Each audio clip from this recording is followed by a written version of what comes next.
The sky above Seoul turned dark at exactly noon. It was not clouds. It was not an eclipse. It was something far worse. Park Tae-ho stood on the observation deck of Earth's Space Command Center and watched as thousands of alien ships blocked out the sun. He had served in the military for 30 years. He had seen wars and disasters, but nothing had prepared him for this moment. "Sir, we are receiving a transmission," said his assistant, a young officer named Han Yuri. Her hands were shaking as she pressed the buttons on her console. "It is coming from the largest ship. Put it on screen," Park said. His voice was calm, but his heart was pounding. The screen flickered to life. A creature appeared. It was tall, perhaps 3 meters in height. Its skin was gray and covered in thick scales. Its eyes were black and empty, like holes in space. When it spoke, its voice was deep and cold. "I am Supreme Commander Dral of the Vorath Empire. We rule 12 star systems. We have conquered 47 species. Today, we claim your world." Park felt his blood turn cold. He had always believed that if aliens existed, they would come in peace. He was wrong. Dral continued speaking. "You have 1 rotation of your planet to surrender. Give us your resources. Give us your people as workers. Refuse, and we will show you what happens to species that resist." The transmission ended. The room was silent. Nobody knew what to say. Within hours, the leaders of Earth gathered for an emergency meeting. President Kim Yuna, the first female president of the United Terran Federation, listened to her advisors argue. Some wanted to fight, others wanted to surrender. The decision fell on her shoulders. "We cannot fight them," said one advisor. "Look at their fleet. We have less than 50 ships. They have thousands. But we cannot surrender our people to slavery," said another. President Kim raised her hand, and the room fell silent. "We will try diplomacy first. We will send our best negotiator to their ship. We will talk." Admiral Park stepped forward. "Madam President, with respect, these creatures do not want to talk. They want to conquer. We must try," she said. Her voice was tired but firm. "I will not start a war without trying every other option first." Ambassador Lee Jinwoo was chosen for the mission. He was a kind man in his 50s. He had spent his life building bridges between nations.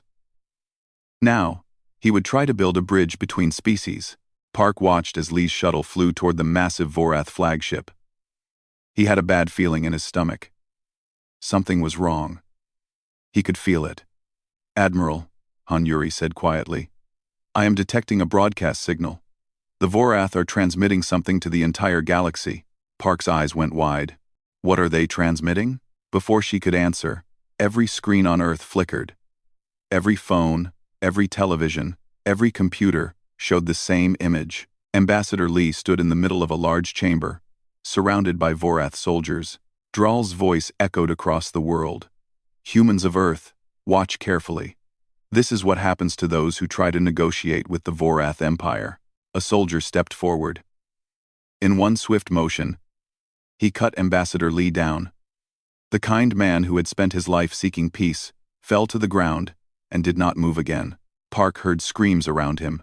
Officers were crying, some were vomiting, but he could not look away from the screen. Dral was not finished. "Your colony world. The one you call Kepler 442b. 10 billion of your kind live there. Watch now. Watch what we do to those who do not surrender fast enough." The image changed. Park saw the beautiful blue and green planet where his daughter lived. Sua was only 25 years old. She was a teacher at a school for young children. She had called him just last week, telling him about a boy in her class who had learned to read. The Vorath ships surrounded the colony world. They did not fire weapons. They fired something worse. Nuclear bombs, hundreds of them, rained down on the planet. The atmosphere caught fire. The oceans boiled. Cities turned to ash in seconds. The broadcast showed everything. It showed people running. It showed mothers holding their children. It showed the exact moment when 10 billion human beings died in fire and pain. The Vorath laughed. Their terrible, cold laughter filled every speaker on Earth. Park stood frozen. His daughter was gone. 10 billion people were gone.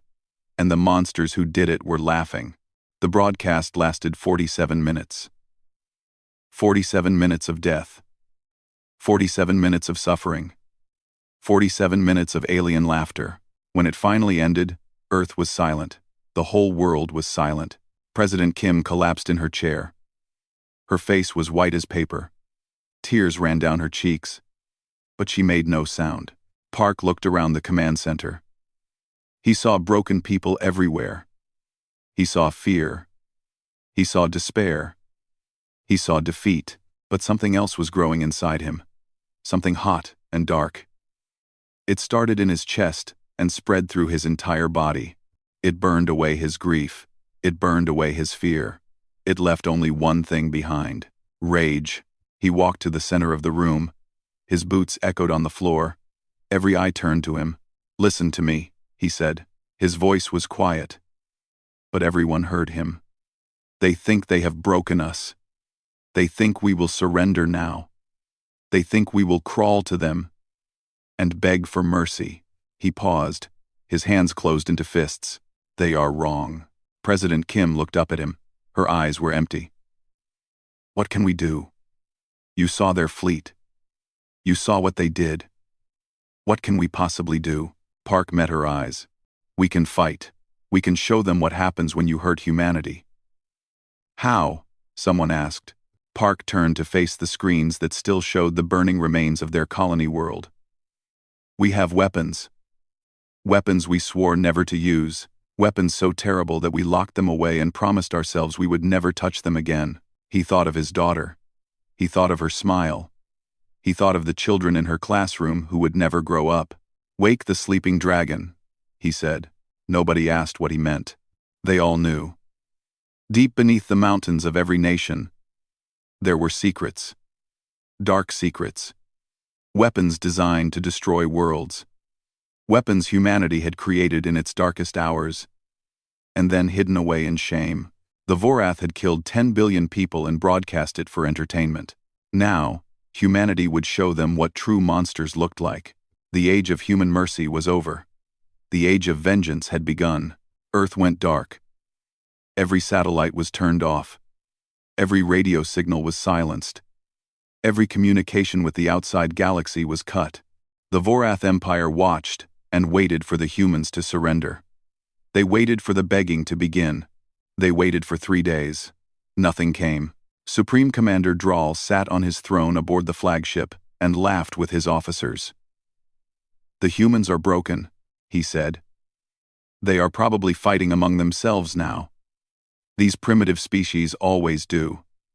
Give them a few more days, and they will come crawling to us." His officers laughed with him.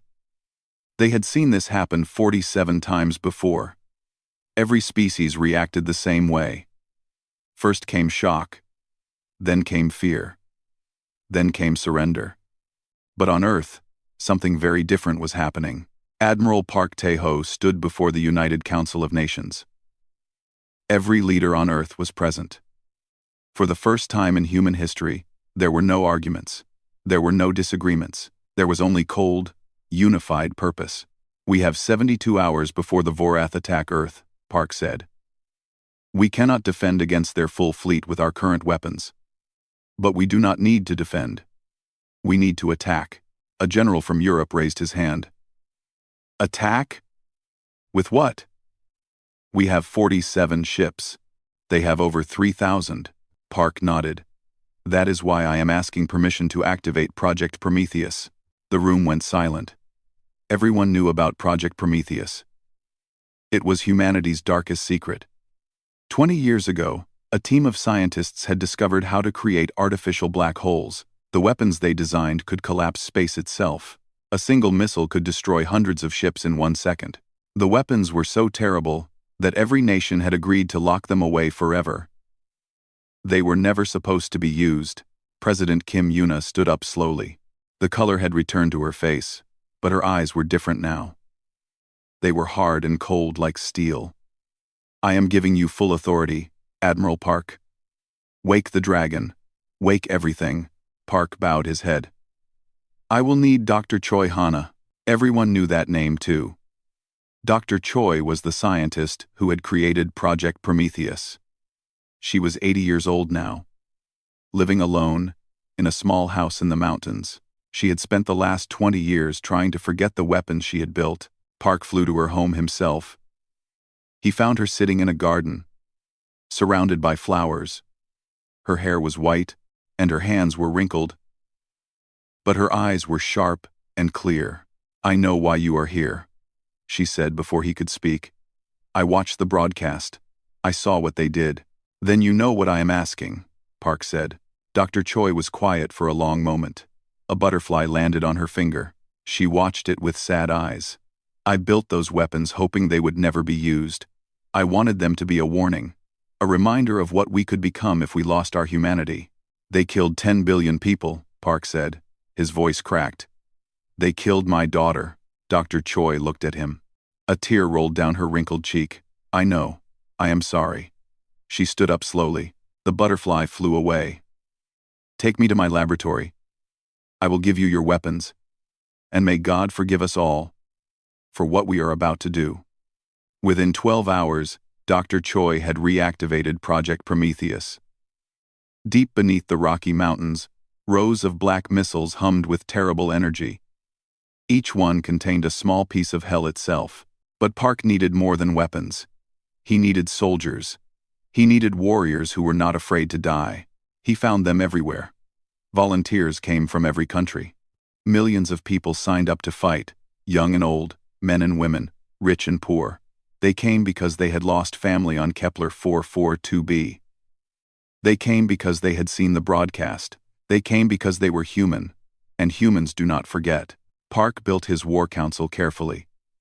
General Baek Sung-ho would command the ground forces. He was a quiet man, with gray hair and steady hands. He had fought in 3 wars and never lost a battle. Commander Yoon Nari would lead the naval fleet. She was 40 years old, with sharp eyes and a brilliant mind. Her son served on one of the warships. She knew she might be sending him to his death. Colonel Kang Dae-won would handle special operations. He was a ghost. Nobody knew his real face. Nobody knew his real history. They only knew that he was the most dangerous soldier alive. Together, they created Operation Alien Extinction. It was not a defense plan. It was not a rescue mission. It was a blueprint for the complete destruction of the Vorath Empire. We will not stop at protecting Earth, Park told his council. We will chase them to their homeworld. We will burn their cities. We will destroy their fleet. We will make sure that no species ever thinks about attacking humanity again. Commander Yoon raised a concern. Sir, if we do this, we become what they are. We become conquerors. We become monsters. Park was silent for a moment. He thought about his daughter again. He thought about her gentle smile and her kind heart. What would she think of him now? They made us this way, he finally said. They chose to show the galaxy no mercy. Now, the galaxy will learn what happens when you push humans past the breaking point. On the 3rd day, the Vorath sent a message demanding immediate surrender. Earth sent back a single image. The flag of the United Terran Federation, with 10 billion stars added to its design, 1 star for every soul lost on Kepler 442b. The Vorath did not understand the message. They thought humans were being foolish. They thought the small fleet waiting at the edge of the solar system was a joke. Supreme Commander Dral ordered his full fleet to advance. 3,000 warships moved toward Earth, like a wave of death. Let them come, Park said, watching the enemy approach. Let them think they have already won. Dr. Choi stood beside him. In her hand was the activation device for Project Prometheus. Her finger hovered over the button. You wanted monsters, she whispered to no one. We will show you what real monsters look like. The storm was coming, and Earth was ready to unleash hell. Commander Yoon Nari stood on the bridge of the warship Vengeance. Through the massive windows, she could see the enemy fleet approaching. 3,000 Vorath ships filled the darkness of space like a swarm of metal insects. Behind her stood just 47 human vessels. It was not a fair fight. But Yoon was not interested in fair. "All ships, hold position," she said into her communicator. Her voice was calm and steady. "Do not fire until I give the order." On the Vorath flagship, Supreme Commander Drawl watched the tiny human fleet with amusement. He turned to his officers and laughed. "Look at them. 47 ships against 3,000. They are either very brave or very stupid. Probably both," one of his officers said. "These humans do not know when to give up." "Let us teach them," Drawl said. "Open fire. Destroy them all." The Vorath fleet began to charge their weapons. Massive cannons aimed at the small human ships. In seconds, the battle would be over. At least, that is what the Vorath believed. Yoon watched the enemy fleet prepare to fire. She felt no fear. She felt only cold determination. Her finger rested on a single button on her console, the button that would launch humanity's first Prometheus missile. "Admiral Park," she said through her private channel. "They are in position." Park's voice came back immediately. "Fire." Yoon pressed the button. A single missile shot out from the Vengeance. It was small and black, no bigger than a person. The Vorath detected it immediately. But they did not bother to shoot it down. What could one tiny missile do against 3,000 ships? The missile reached the center of the enemy formation. For 1 second, nothing happened. Then the universe screamed. The black hole that formed was tiny, smaller than a grain of sand. But its hunger was infinite. It pulled everything toward itself with impossible force. Ships that were kilometers away were suddenly dragged into its center. Metal bent and twisted. Hulls collapsed like paper. Vorath soldiers did not even have time to scream before they were crushed into nothing. 400 ships vanished in 2 seconds. They did not explode. They did not burn. They simply stopped existing, pulled into a point smaller than an atom. Then the black hole collapsed on itself and disappeared, leaving only empty space where 400 warships had been. On the Vengeance, Yoon watched her display. 1 missile. 400 kills. She allowed herself a small smile. On the Vorath flagship, there was only silence. Drawl stared at his screen with wide eyes. His mouth hung open. He could not process what he had just seen. 1/3 of his advance fleet had been erased in seconds. "What? What was that?" he whispered. Nobody answered him. Nobody knew. "Fire everything," Drawl screamed, his composure completely broken. "Kill them all! Now!" The Vorath ships opened fire. Thousands of plasma bolts flew toward the human fleet. But the humans were already moving. Their ships danced between the enemy fire with speed and grace that should have been impossible. Lieutenant Han Yuri flew her fighter at the front of the formation. She was only 23 years old, but her hands on the controls were steady.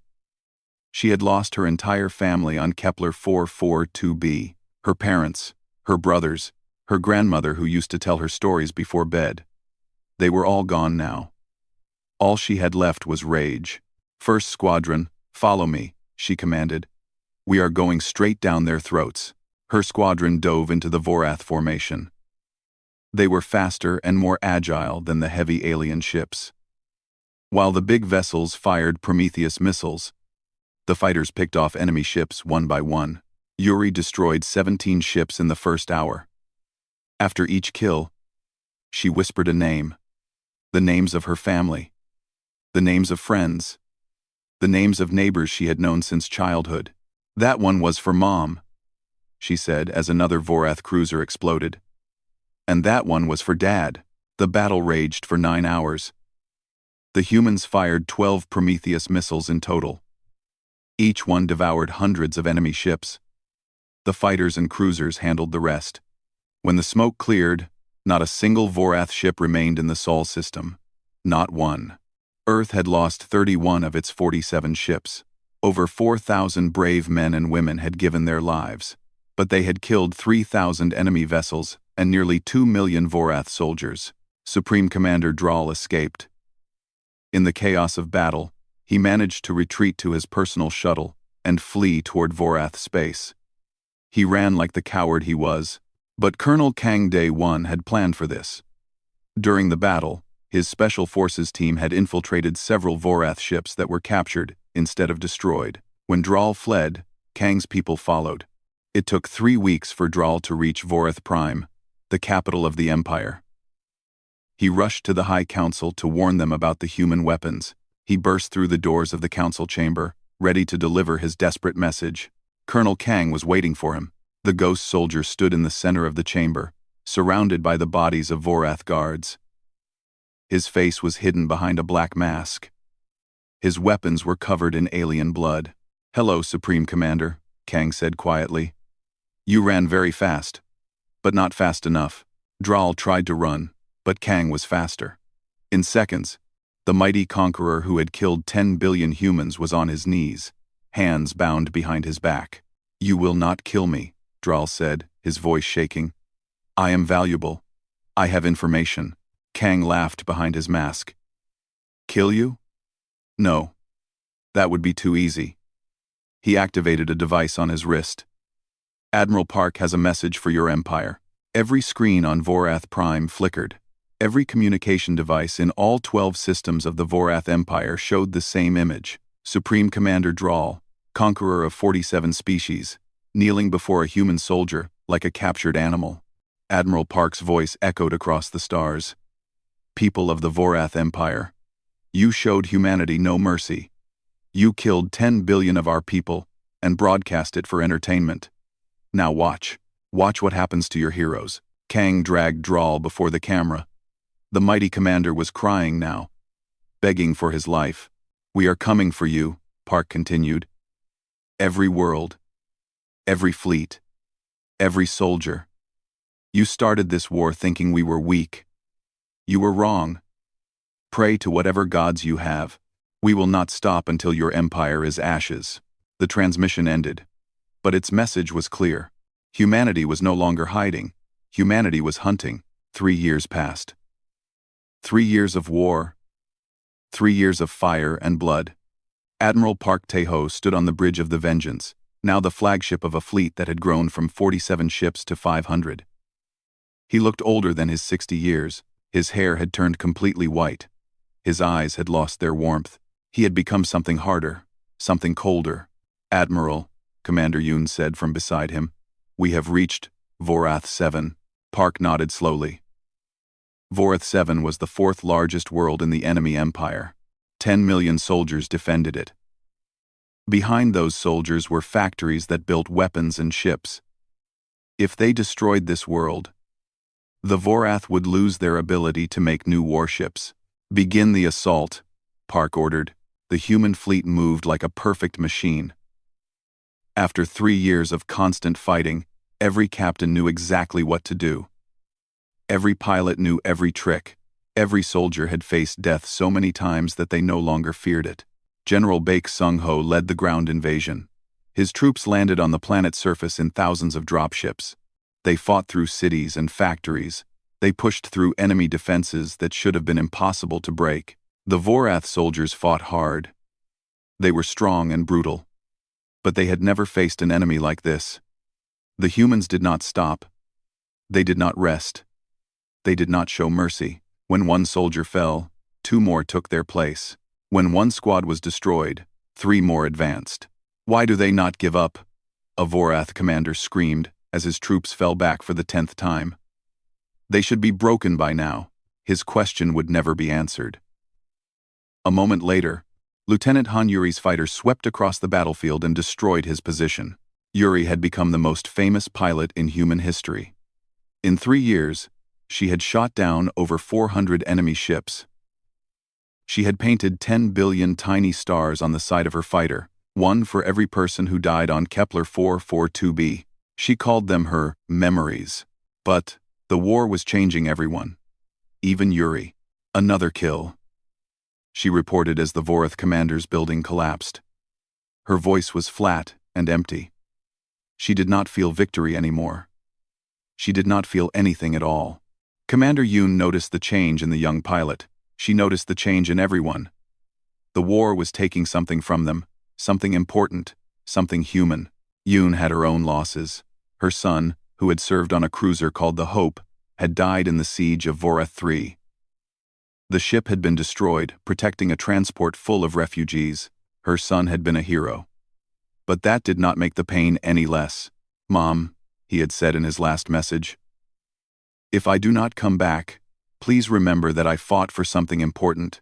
I fought so no other mother would have to watch her children die like we watched ours." Yoon kept that message saved on her personal device. She listened to it every night before she slept. It was the only thing that kept her going. On Vorath 7, the battle lasted 2 weeks. In the end, the humans won. They always won now. The factories were destroyed. The enemy fleet was scattered. Another piece of the Vorath Empire fell. But with each victory came a question that nobody wanted to answer. How far were they willing to go? Where was the line they would not cross? Dr. Choi Hana had stayed on Earth for most of the war. But she watched every battle. She saw what her weapons did. She saw worlds burned and populations scattered. She saw the destruction she had made possible. One night, she called Admiral Park through a secure channel. Her face was pale and tired. "Taeho," she said. She was one of the few people who still used his first name. "I need to ask you something." "Ask," Park replied. "When will it be enough?" Dr. Choi's voice cracked. "When will we stop? We have destroyed half their empire. We have killed millions of their soldiers. Their power is broken. Is that not enough?" Park was silent for a long moment. Through his window, he could see Vorath 7 burning below. Smoke rose from destroyed cities. The orange glow of fire lit up the night side of the planet. "They showed us no mercy," he finally said. "They laughed while our people died. 10 billion people, Hana. 10 billion. My daughter was one of them." "I know," Dr. Choi said softly. "But revenge will not bring them back. And I am afraid of what we are becoming. I am afraid we are turning into the monsters we wanted to destroy." Park closed his eyes. He knew she was right. He could feel it himself. The darkness inside him had grown so large that sometimes he could not remember what light felt like. "We will stop when they can never hurt anyone again," he said. "When their military is gone. When their empire is ashes. Then we will stop." The call ended. Dr. Choi sat alone in her laboratory, surrounded by the blueprints of weapons that could destroy worlds. She wondered if building them had been a mistake. She wondered if there had been another way. But it was too late for second thoughts. The war machine could not be stopped now. The Vorath Empire, desperate and dying, sent a request to the Galactic Council. The Council was a collection of the oldest and most powerful species in the galaxy. They had existed for millions of years. They watched over younger species and settled disputes. They had also watched 10 billion humans die without lifting a finger. "Please," the Vorath ambassador begged. "You must stop them. The humans are destroying everything. They will not listen to reason. They will not accept surrender." The council listened in silence. Then the eldest member, a being older than Earth itself, spoke. "When the humans were attacked, we did nothing. When their colony was destroyed, we called it an internal matter. We allowed this war to begin. We have no right to stop it now." The Vorath ambassador fell to his knees. "Then you are condemning us to extinction." The old being's eyes showed no sympathy. "You condemned yourselves when you broadcast the death of 10 billion innocents for entertainment. The humans have a saying on their world. Perhaps you have heard it." The ambassador looked up with desperate eyes. "Those who live by the sword," the being said slowly, "will die by the sword." The Vorath Empire would receive no help. They were alone against an enemy that would not stop until the last Vorath warship was dust, and the last Vorath soldier was defeated. Humanity marched on, cold, unstoppable, hungry for the final victory. Vorath Prime burned. Admiral Park Taeho stood on the bridge of the Vengeance and watched the enemy homeworld die. Massive fires covered the surface. Cities that had stood for 10,000 years collapsed into rubble. The sky was black with smoke and ash. The final battle had lasted only 3 days. The Vorath had thrown everything they had left into defending their capital. 200 ships, 5 million soldiers, ancient defense systems built over centuries. None of it mattered. The human fleet had cut through them like a knife through paper. After 3 years of war, the humans were no longer the same species that had been attacked. They had become something else. Something harder. Something that the galaxy would remember for a very long time. President Kim Yuna stood beside Park.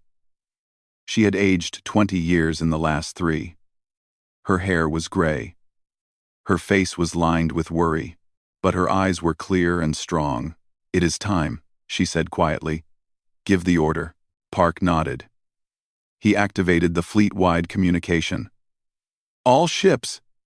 This is Admiral Park. Cease fire. I repeat, cease fire." The guns went silent. The bombs stopped falling. For the first time in 3 years, there was peace. But they were not finished yet. Park broadcast a message to the planet below. "People of Vorath Prime, you have 1 hour to evacuate. Take whatever ships you have left. Flee to whatever corners of the galaxy will accept you. In 1 hour, we will make your world uninhabitable." The message was received. Within minutes, hundreds of civilian ships began launching from the surface. Men, women, children, the old and the young, they fled in terror from the planet their ancestors had called home for thousands of years. Supreme Commander Dral watched from his cell aboard the Vengeance. He had been kept alive for 3 years, a prisoner, a trophy, a reminder of what had started this war. Colonel Kang brought him to the bridge. The mighty conqueror was thin now. His scales had lost their shine. His eyes were hollow with defeat. "Why?" Dral asked as he watched his people flee. "Why did you spare them? Why give them a chance to escape?" Park turned to face him. For a long moment, the two commanders just looked at each other. The man who had lost everything. The creature who had taken it. "Because we are not you," Park finally said. "We could kill every last one of your kind. We have the power. But we choose not to. That is what makes us different." Dral laughed. It was a bitter, broken sound. "Different? You have destroyed my empire. You have killed millions of my people. You have burned a dozen worlds. How are you any different from us?" Park felt the old rage rise in his chest, the same rage that had driven him for 3 years. But now, standing at the end of everything, he felt something else too. He felt tired, so very tired. "You asked me once what I became to defeat you," Park said. "I will tell you now. I became a monster. You made me into one. Every night, I see the faces of people I have killed. I hear their screams. I know that I will carry this darkness with me until I die." He stepped closer to Dral. His voice dropped to a whisper. "But there is one difference between us. When you killed 10 billion of my people, you laughed. You celebrated. You felt nothing but joy." Park's eyes were hard as stone. "I feel every single death, and I will carry that weight forever. That is the price of being human." Dral had no answer. He simply stood there, broken and defeated, watching his world burn. The hour passed. The civilian ships fled into space, carrying the survivors of a broken empire to uncertain futures. When the last ship had gone, President Kim gave the final order. Dr. Choi Hana was not there to press the button. She had refused to come. But her weapons worked perfectly without her. A single Prometheus missile descended toward Vorath Prime. This one was different from the others. Instead of creating a black hole, it released a poison into the atmosphere. A poison that would make the planet uninhabitable for 10,000 years. The missile hit. A wave of toxic gas spread across the surface. The fires died. The smoke cleared. What was left was a dead world. A gray ball of rock that would never support life again. The Vorath Empire was over. Forever. 1 year later, Admiral Park retired. He had been offered every honor the human race could give him. Statues, medals, a seat on the ruling council. He refused them all. Instead, he moved to a small house on New Kepler, the new colony that humanity had built near the grave of their old one. 10 billion people had died there once. Now, new cities were rising from the ashes. New children were being born. New hope was growing. Park planted a garden. He filled it with flowers. 10 billion flowers, one for every soul that had been lost. He spent his days caring for them, watering them, watching them grow. Sometimes, visitors came. Commander Yoon became the first human ambassador to the Galactic Council. She worked every day to make sure no species would ever suffer what humanity had endured. She visited Park once a month. They would sit in his garden and remember the people they had lost. Dr. Choi destroyed all her research, every blueprint, every formula, every piece of knowledge that could be used to build weapons like Project Prometheus. She burned it all and scattered the ashes in the ocean. Some knowledge is too dangerous to exist, she said, when people asked her why. Let humanity find other ways to protect itself. Let us never become what we were forced to be. Lieutenant Han Yuri never stopped flying. But she no longer flew warships. She became a rescue pilot, saving people from disasters across human space. She still had the stars painted on her fighter, 10 billion of them, she would never forget, but she had found a new way to honor the dead. By saving the living, and Colonel Kang? Nobody knew what happened to him. Some said he had disappeared into the darkness between stars. Others said he was still out there, watching, waiting, making sure humanity would never be caught sleeping again. The galaxy learned a lesson that would be remembered for 10,000 years. Humanity did not seek war. They did not want conquest. They asked only to live in peace among the stars. But those who would attack them, those who would kill their children and laugh about it, would discover what humans became when pushed past the point of mercy. They became extinction. On New Kepler, a memorial was built. It was simple, just a white wall with 10 billion names carved into it. At the bottom was a single sentence in every language humanity had ever spoken. We came in peace. You chose war. May the stars remember what you forced us to become. Admiral Park visited the memorial every year on the anniversary of the attack. He would stand before the wall and find his daughter's name. Park. Sua. Teacher. Beloved daughter. He would touch her name gently. And he would whisper the same words every time. I am sorry for what I became, but I would do it all again. For you. For all of you. Then he would return to his garden, and the flowers would bloom. The end.